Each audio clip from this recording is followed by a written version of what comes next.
Bonjour à tous, alors je vous présente le test du détecteur de fuite de Devolo. Alors ce détecteur est un produit Z-Wave qui fonctionne avec une pile et il a un capteur qu'on place sur le sol qu'il faut fixer près de là où vous pouvez avoir de l'eau. Donc dans le kit on trouve tout ce qu'il faut pour le fixer, du scotch double face et des vis. Il est plutôt facile à installer. Il possède aussi une petite sirène ou un petit bip intégré pour vous faire un peu de son quand localement il détecte de l'eau. Sur l'arrière, il y a une languette et un bouton pour l'inclure. Alors passons maintenant sur l'interface. Vous voyez là les périphériques avec notamment ma prise qui est plus en ligne. Ça veut dire qu'elle n'est plus sur le réseau Z-Wave. C'est pour montrer un petit peu un exemple. Donc là aujourd'hui j'ai que deux capteurs sur ma box d'Evolo, une prise et un capteur de porte.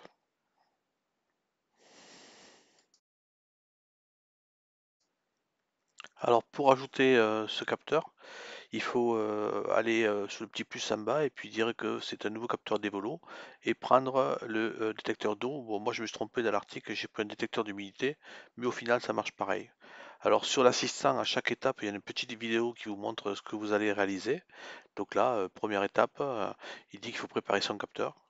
Donc on peut la regarder tranquillement et puis après quand on est prêt et qu'on a compris, on appuie sur suivant.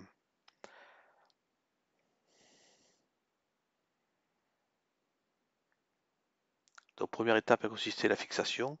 Seconde étape, il faut retirer la languette pour le mettre en mode inclusion. Donc le capteur il est automatiquement en mode inclusion dès qu'on enlève la languette qui en fait met la pile en contact avec son connecteur.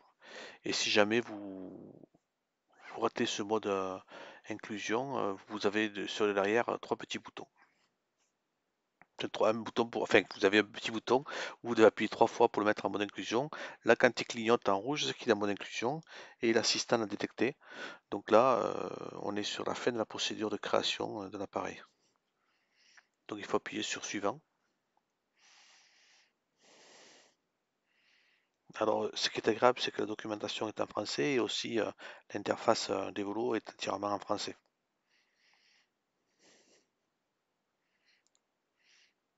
Donc au final, maintenant qu'il est paramétré, on peut fixer au double scotch. Moi je l'ai fixé avec un petit, un petit fil pour l'attacher autour d'un tuyau, mais vous pouvez l'accrocher avec un double face. Donc voilà, pour finir la procédure, on donne un nom, on dit où est-ce qu'est situé le capteur, et on confirme que c'est un détecteur de fuite d'eau en mettant la bonne icône. Donc on peut créer la pièce en appuyant sur le plus en bas.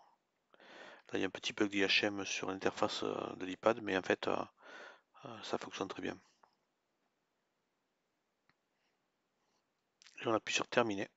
Après avoir choisi l'icône,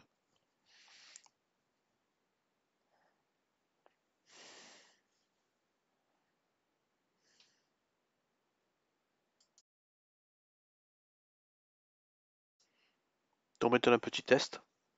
On met le capteur dans l'eau, et il va faire du bruit.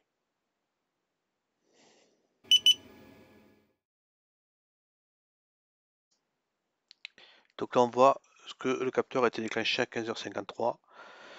Et si on va dans la configuration, on s'aperçoit de toutes les alertes qu'il y a eu.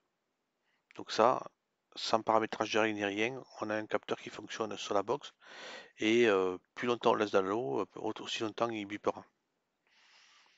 Donc maintenant, comment faire pour le paramétrer? Alors dans la box d'Evolo, il y a ce qu'on appelle les règles. Et par défaut, il y a des capteurs d'alarme sur lesquels on va aller rajouter ce détecteur d'eau pour pouvoir être notifié quand il y a une présence de fuite. Donc là, c'est très simple. On va sur le capteur d'alarme, on le met en édition. Dans le si, on ajoute un élément et on fait pareil, on prend le capteur de fuite. On dit dans quel état, et bien c'est quand il y a de l'eau que je veux recevoir une notification. Donc là, c'est très très simple à configurer. Et c'est juste pour régler ce qu'on appelle les règles de dévolo.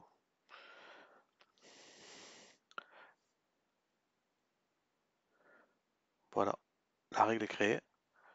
Et dès qu'on a une notification, fait, dès qu'on trempe le capteur dans l'eau, on reçoit une notification par mail.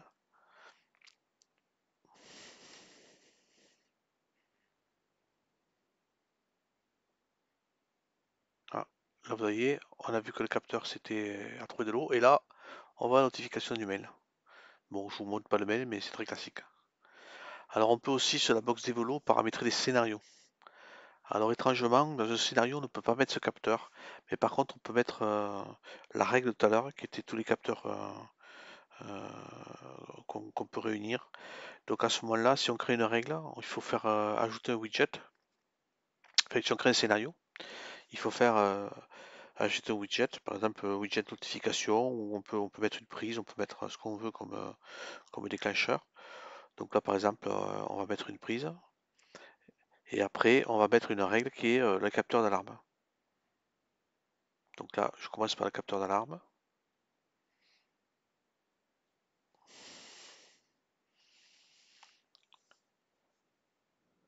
Et maintenant, on va le rouvrir parce que je l'ai vide dans les manipulations et j'ai pas mis ce qu'il fallait. On peut mettre deux widgets qui est le capteur d'alarme et le déclenchement de l'appareil qui est une prise. Bon, c'est un scénario un peu débile, mais c'est pour montrer comment ça fonctionne. Donc il y a bien deux notions différentes, les règles sur lesquelles on peut mettre ce capteur et les scénarios sur lesquels on peut piloter ce qu'on veut, une lumière, etc.